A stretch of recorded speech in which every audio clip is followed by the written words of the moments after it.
La primera entrevista, el ministro del Interior, Carlos Negro, recibió ayer al comisionado penitenciario Juan Miguel Petit. El encuentro tuvo lugar unos días después de que Petit enviara al Parlamento y en general a las autoridades del gobierno y también a la prensa un detallado informe sobre la situación carcelaria con propuestas también para el futuro. Entre ellas, Petit propone un pacto de Estado para sostener las reformas que se hagan en el sistema en el tiempo.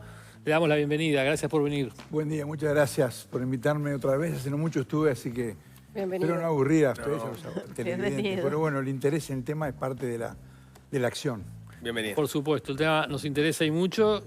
La primera pregunta sería cómo fue esa reunión con el ministro Negro y qué receptividad tuvo esta propuesta de avanzar hacia un pacto de Estado en este tema. Yo creo que fue muy buena la reunión y yendo a lo concreto que preguntaba Leonardo, el ministro y el equipo de asesores de él, Irene Erle, la doctora Ana Juanche, Ana Viña, el señor Machado, expresaron justamente el interés que ya lo habían expresado otras veces, ya lo habían señalado otras veces, en cuanto a encarar este tema como política de Estado, o sea, no solamente como acciones de una administración, sino algo que puede estar acordado con otros sectores políticos, con otros sectores institucionales, o sea que en eso estamos en plena sintonía. El tema es cómo sigue esto, que eso no lo sabemos. Nosotros, en términos futbolísticos, yo cumplí la tarea que es correr por la punta, ir contra el banderín de córner y hacer el centro lo más cerrado que es contra el arco contrario. Veremos quién cabecea y qué es lo que ocurre. Yo pertenezco al Parlamento y me relaciono obviamente con los tres poderes del Estado. Aquí hay un conjunto de propuestas, pero la mira de un pacto de Estado justamente es lograr que haya una pista para políticas públicas, indicios para acciones, orientaciones para la acción de las políticas de Estado, entre actores que necesariamente no piensan igual o que tienen a veces mandatos o atribuciones legales diferentes. Este documento yo lo circulé en el Parlamento, se presentó a la Comisión de Seguimiento Carcelario, a la Presidenta de la Asamblea General, Carolina Cose. He recibido llamados de varios legisladores. Hay muchas maneras por las cuales se puede vehiculizar un acuerdo que en todo caso siempre tiene que ser como una especie de, ayer lo decían en la reunión los integrantes del ministro Negro, una carta de intención. O sea, no es se puede hacer de muchas maneras, hay muchos ejemplos en el mundo, Colombia, España, muchos lugares, Uruguay mismo. En Uruguay no somos afectos a acordar 25 leyes con los textos, porque por la manera que funciona el Parlamento es un espacio muy libre, muy abierto, pero en todo caso sí de grandes orientaciones, prioridades a temas, y eso da un marco que ayuda después cuando viene el debate y sobre todo, por ejemplo, cuando viene la ley de presupuesto, cuando vienen los pedidos de fondos, cuando vienen las discusiones sobre atribuciones de organismos, creo que ayuda a tener un marco común. Sobre eso vamos a trabajar desde nuestro rol. ¿Cuál es la diferencia o cómo se complementan ese marco que estás proponiendo con lo que fue, por ejemplo, el libro blanco para la reforma del sistema penitenciario que se dejó presentado en el periodo anterior?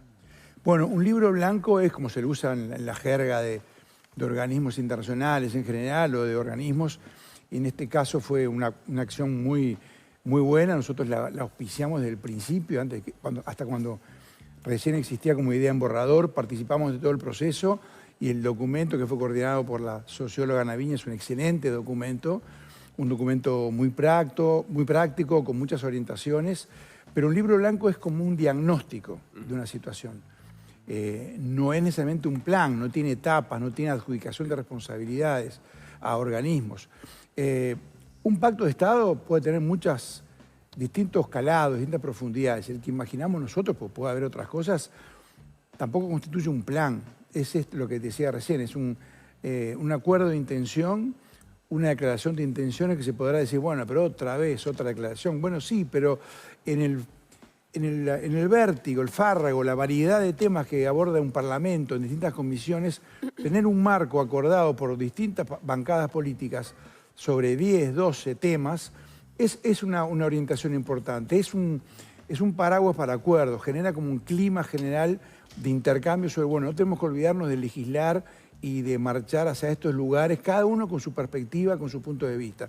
Entonces, el libro blanco es es un insumo más muy importante, como son otros documentos, como nuestros informes, los documentos de la Institución Nacional de Derechos Humanos y su MNP, aporte de la sociedad civil, familias presentes, que también elevó sus propuestas y planteos al Ministerio. Hay todo un conjunto de cosas que es una de las cuestiones distintivas desde que yo he empezado en la tarea como comisionado y antes. Y es que en Uruguay el problema penitenciario fue creciendo fuera de la agenda, fuera de las luces. Y de las luces y de la acumulación universitaria y de la acumulación técnica y de la acumulación de los organismos de políticas públicas.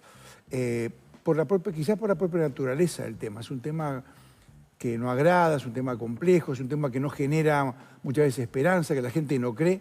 Eso de si no lo sentís, no lo entendés, que dice un programa deportivo muy notorio. 13-0. Bueno, sí. Larga vida, 3-0. Es un poco así. Pero justamente yo creo que el desarrollo de la civilización, desde que nace la cárcel hasta ahora y hasta que se sigue debatiendo en el mundo, en zigzag, hay países, hace poco leía en el país de España, los problemas carcelarios que hay, por ejemplo, en Francia, donde también después de un descenso de la población penitenciaria se empezó a crecer. Y a Uruguay le empezó a crecer la población penitenciaria después del 2000, cuando viene todo el impacto de la pasta base, el aumento de la droga, de la circulación de las sustancias adictivas, rupturas familiares, fenómenos nuevos, porque la cantidad de presos no es solamente porque tengamos leyes o mecanismos estatales, la Fiscalía y la Justicia que capta a quienes cometen delitos, es también un conjunto de problemas sociales de nueva generación que requieren políticas de nueva generación. Salud mental, ruptura familiar, la crianza, que es lo fundamental, el seguimiento de los niños que nacen desde su primer momento, sobre todo para el primer año de vida, bueno, son todos partes del desafío. La cantidad de presos es la fiebre que nos indica que hay cosas que están para atender. Realmente es admirable la perseverancia con la que trabajás este tema, la insistencia y el optimismo que abordás el asunto y con el cual te dirigís al sistema político, porque si miramos hoy en el cambio de gobierno es natural, presentás un informe con todas estas características. En diciembre se presentó el libro blanco, que era una acción de diagnóstico. En septiembre también hablabas el año pasado de la necesidad de reorientar el debate sobre el plan estratégico de cara al año 2025, con focos en política fuertemente diferenciada en el abordaje de la mujer, con educación en cárcel, con salud mental en cárcel, con carnet de salud penitenciario. Y la verdad que a mí me surge la duda de qué tan receptivo es el sistema político frente a tanta insistencia, ya sea de este gobierno nuevo, del gobierno anterior o del anterior, cuando se plantea un problema que es urgente y hay un consenso de que es urgente y sin embargo los resultados no se acaban dando, ¿no? Sí, bueno, te agradezco mucho la parte inicial del documentario. Primero, la verdad, en serio que admirable nada. Es mi trabajo, lo hago con entusiasmo y agradecido de poder trabajar en algo que creo es utilidad. Así que en serio que de verdad no es automodestia, nada admirable, es la tarea que me corresponde hacer. Después, con respecto a los resultados, mucha gente también me plantea lo que tú dices, ay, che, qué intensidad, y seguís insistiendo, y no lográs nada. Y no es así. La oficina ha logrado muchísimas. Digo la oficina porque no soy yo, somos 12 personas. La oficina ha logrado muchísimas cosas. Te lo puedo resumir en una situación, por ejemplo. El otro día fuimos a la cárcel de Rivera y había unas muchachas que con hijos que habían ingresado droga a cárcel, muy jóvenes, con buenas condiciones sociales, educativas, para poder tener una vida en libertad. Y bueno, te habían tenido una pena por haber ingresado droga a cárcel de 16 meses. Y bueno, esos 16 meses fueron fruto de una modificación legislativa que nuestra oficina gestionó discretamente, en modo Cruz Roja, como le llamo yo, cuando haces cosas que están por fuera del público, justamente para que puedan ocurrir. Y se cambió la legislación. Y esas muchachas hubieran tenido 4 años de prisión, muchachas de 23 años, con posibilidades educativas, sociales, etcétera, porque ahí el punto es, ¿qué es lo eficiente? Y hay un montón de cosas que se han logrado en los anteriores gobiernos, de distinto tipo, y que uno no tiene que decir, bueno, en eso colaboramos nosotros, son el modo Cruz Roja, hacer cosas, intervenir en el proceso, poner temas arriba de la mesa y que después a quienes les corresponde o quienes lo estimen pertinente puedan llevarlas adelante. Sobre justamente el tema de las mujeres con hijos institucionalizadas, hay un punto en el trabajo que hiciste, que entregaste a las nuevas autoridades, que habla de la desinstitucionalización de las mujeres con hijos. Todos sabemos lo duro que es una mujer en la cárcel criando un niño. Es un espanto. Bueno, esta medida podría llevarse adelante, por ejemplo, despegada de cualquier reforma, o sea, no hay que esperar a hacer una reforma enorme del sistema penitenciario para poder aplicar esta medida, porque vos la planteás además con algunas características importantes, que no es decir, bueno, no, que no vaya a la cárcel y punto. Acompañarla, sostenerla, ayudarla. Sí, el planteo de este documento tiene como 3 piezas y una base mayor, que es la idea de un pacto de Estado, que puede ser firmado por grupos legisladores, bancadas partidarias, legisladores notorios y referentes de los partidos, lo puede propiciar una comisión, lo puede propiciar la presidencia de la Asamblea General, puede dialogarse obviamente con los ministerios encargados del tema. Eso hay muchas vías. Después hay algunas medidas para la emergencia, de distinto tipo, sobre todo para la área metropolitana, la conformación de un grupo de trabajo y algunas medidas urgentes. Y después está el paquete de medidas que creemos nosotros que pueden ir hacia la creación de un sistema penitenciario diferente, en el cual obviamente la sanción penal es importante. O sea, el delito es algo muy embromado, muy malo, lo hemos hablado otras veces acá. Y requiere también, la persona que lo cometió, requiere reparar el daño y repararse a sí mismo y elaborar un nuevo proyecto de vida. En el caso de las mujeres, y en esa dimensión, muchas veces es complejo porque hay otra realidad que yo le he aprendido. Este tema es el primer informe que hicimos en la oficina fue sobre este tema, mujeres con hijos, a principios de 2016. Y hemos seguido con ese tema porque vemos justamente que es una de las caras más duras en cuanto al golpe que genera la prisión y más blandas en cuanto a las posibilidades y la flexibilidad que puede tener esa población.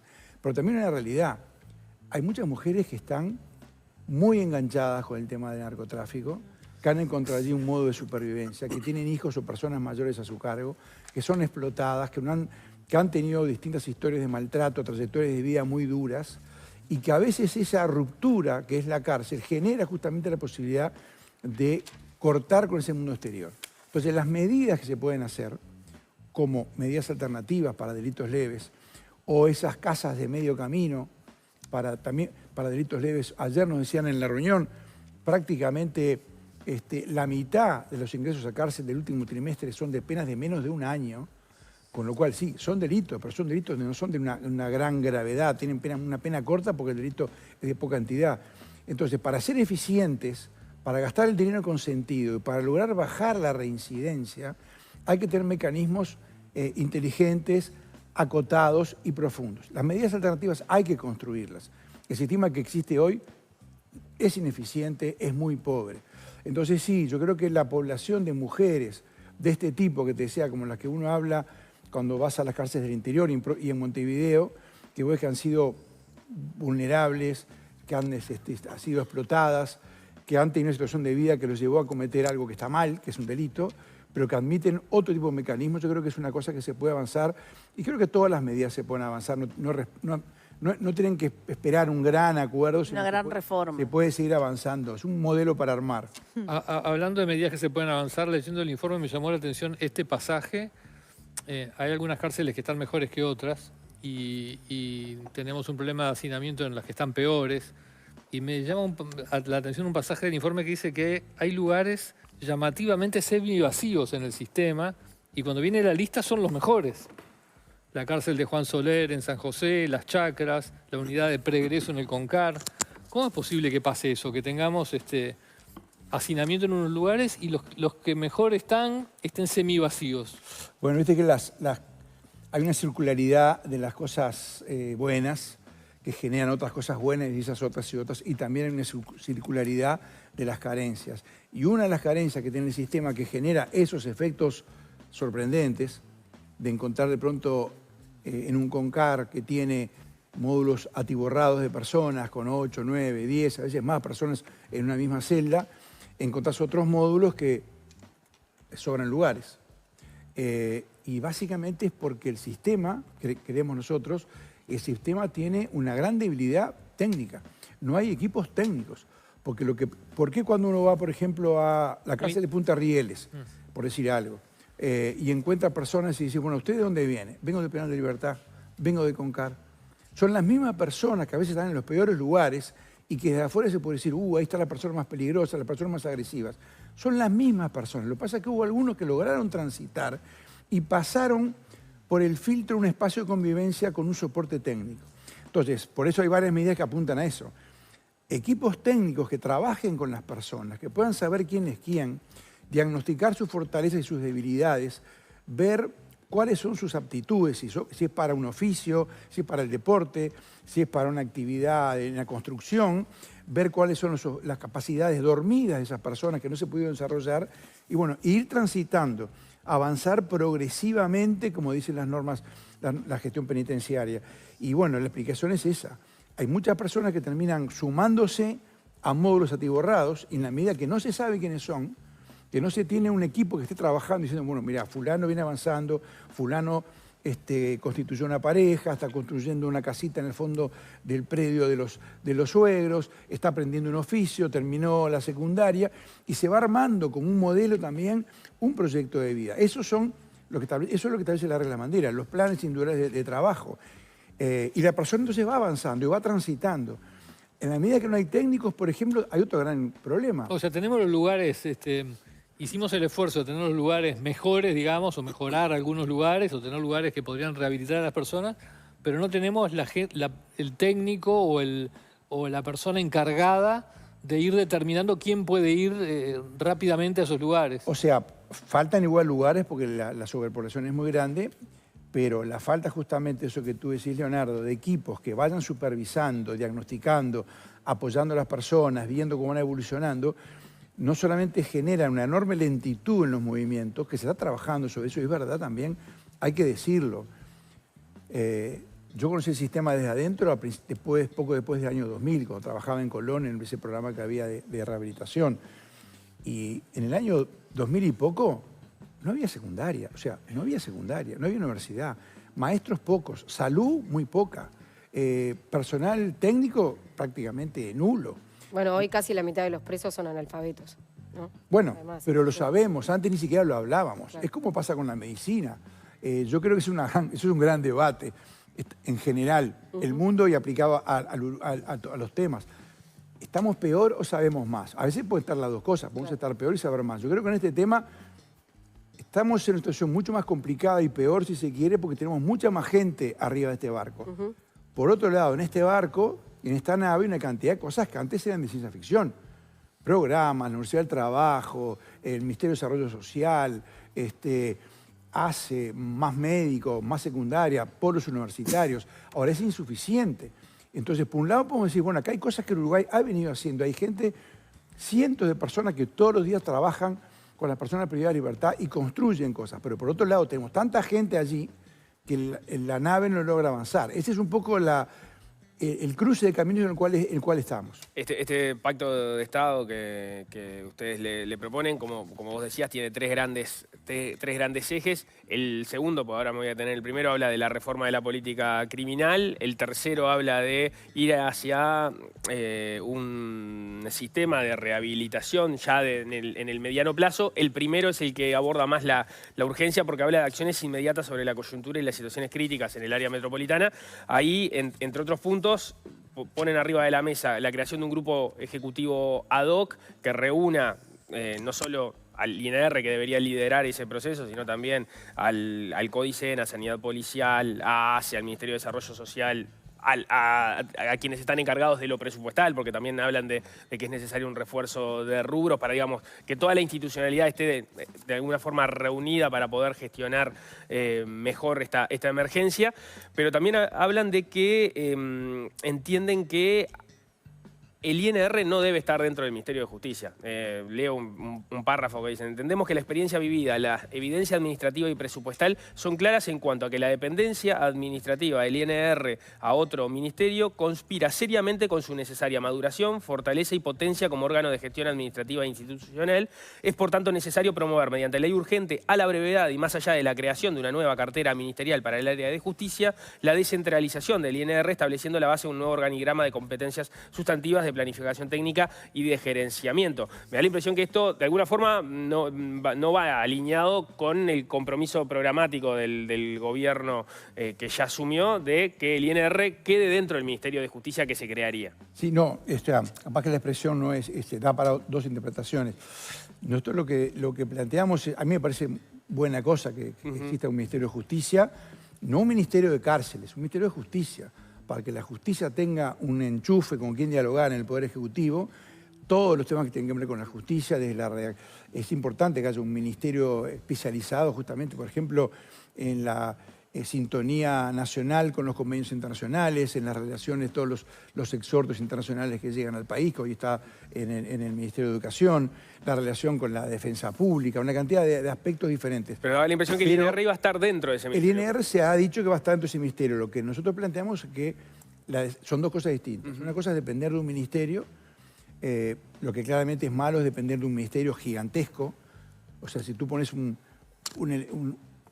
elefante arriba de un elefante, algo malo va a pasar. Entonces, si tienes un organismo gigante y abajo otro organismo gigante, va a haber problemas. ¿Qué es lo que pasa ahora? Entonces, lo que planteamos es que ya de la descentralización tiene que ser al margen de la creación del Ministerio de Justicia, aunque después ese ministerio vaya pues, al Ministerio de relaciones con el Ejecutivo. Ese instituto vaya después al Ministerio de Justicia, porque los trámites, las compras, todo la definición del presupuesto, la gestión del presupuesto, las urgencias, todo se vuelve mucho más lento. Lo hablaba el otro día con gente del Ministerio del Interior. O sea, todos los trámites pasan por la contaduría delegada, por ejemplo, del Tribunal de Cuentas, el Ministerio del Interior, que tienen miles de trámites cotidianamente.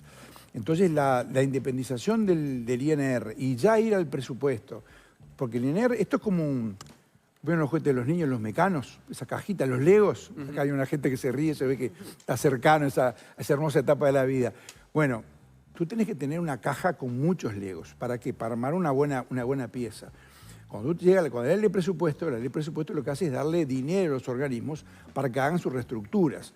Crean cargos, crean un organigrama, crean jerarquías. Cuando tú tienes muy poquitos legos, puedes hacer un cuadradito. Cuando tienes más legos, expandís ese organigrama con nuevos departamentos, cargos intermedios, gerencias, mejoras salariales, definición de especializaciones por cada cargo. Eso requiere mucho aporte de servicio civil, organismos especializados. Bueno, esa es una instancia clave para el Instituto Nacional de Rehabilitación, la ley de presupuesto. Conseguir recursos justamente para crear un organigrama que por naturaleza tiene que tender a descentralizarse del ministerio. Porque si no pasa lo que ha pasado, lo que yo he visto desde hace 20 años, el INR necesita un vehículo. Bueno, compra los vehículos del Ministerio del Interior y de los 20 vehículos le toca alguno al INR. Está bien, es un mecanismo, pero es un organismo tan importante, tan central, que requiere poder tener su propia definición de prioridades y no depender de otro más grande. Yo te quería consultar sobre esta intención de reorientar el plan estratégico del debate penitenciario, en si hay espacio aquí para revisar la suspensión de la ciudadanía que tienen las personas privadas de libertad, que le impide votar, y estudiar si hay margen para que estas personas voten y si a través de esta estrategia el sistema político, aunque sea por un móvil de conveniencia, de conveniencia, oportunismo electoral, los pongan en sus agendas y tomen el verdadero compromiso de gestionar políticas públicas dirigidas a mejorar su calidad de vida. Bueno, yo creo que es un gran... ¿14.000 votos? O, no sé, 16.000 ya. 16.000 votos se acerca araña un diputado. Yo otra vez estuve el año pasado en Chile, vi la experiencia que fue muy interesante, que los presos en Chile votaron cuando hubo un plebiscito constitucional y dicen que fue una experiencia muy removedora, muy interesante de participación y de integración. Yo creo que eso sin duda, sinceramente no sé, tengo dudas que sea el momento. Acá estamos, se nos está cayendo la casa encima, capaz que ese tipo de metas deberían venir después, no sé si es el momento de introducirlo ahora. Claramente tiene que ver con lo que mi querido amigo Luis Parodi señala más de una vez, que ustedes creo que lo han entrevistado, el tema de la democracia, que todos nosotros sentimos sí, tan por un importante, tema filosófico y también, que hace ¿no? poco escuchaba también a Gerardo Gaetano, a quien admiro mucho, hablando en la radio hace no mucho sobre la historia que tiene Uruguay de pactos. Y cómo ese Uruguay dorado, de principios del 900, donde construyó grandes cosas y básicamente el estado de bienestar, fue el resultado de pactos, de acuerdos de gobierno y oposición. Acuerdos entre personas que se daban por la cabeza a mansalva, que venían de matarse y degollarse en el siglo pasado y que empezaron a acordar reformas legales, reformas constitucionales, políticas públicas. Empezaron a hablar con perspectiva de derechos humanos antes de que se hablara de los derechos humanos. Claro. Y fueron acuerdos entre gente que no pensaba igual o que pensaba muy diferente. Uruguay es un país que las mejores cosas de Uruguay han nacido, no lo decía Gerardo Gaetano, no por lo hegemónico, por el dominio de un partido durante largos años sobre otro, sino sobre la capacidad de acordar cosas. Yo creo que eso es lo que señala Parodi y otros. Nosotros lo hicimos una nota, yo visité la corte electoral, enviamos notas. Yo creo que sí que sería muy bueno, por lo menos activar lo que ya existe, las personas que pueden votar ahora, que son muy pocas, son para delitos con menos de 24 meses de pena. Pero yo creo que si por lo menos un cierto rango de delitos, como existen en algunos países, creo que daría... Claro, mucha gente dice, todavía que además de premiarlos con buenas cosas, quieren además que voten. Bueno, pero no se trata de premiar.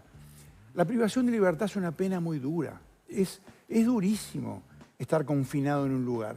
Si naturalizamos eso, vamos a razonar nosotros también con una mentalidad criminal de decir, bueno, la cárcel no importa. No, la cárcel no importa. Perder la libertad es gravísimo y dolorosísimo. Entonces, lograr que esa pérdida de la libertad sea eficiente para que esa persona no delinca o bajar de los índices de reincidencia que tenemos del 70% al año y poco, bajar a la mitad, estaríamos hablando de muchos miles de delitos menos, la cantidad de dolores, de trauma, de injusticias, de violaciones a los derechos humanos, porque un delito es una violación al derecho humano de cada una de las personas que es víctima de un delito, sería un beneficio enorme. Lograr buenas condiciones. Y las buenas condiciones tienen que ver con eso, que haya democracia. Parodi siempre lo dice.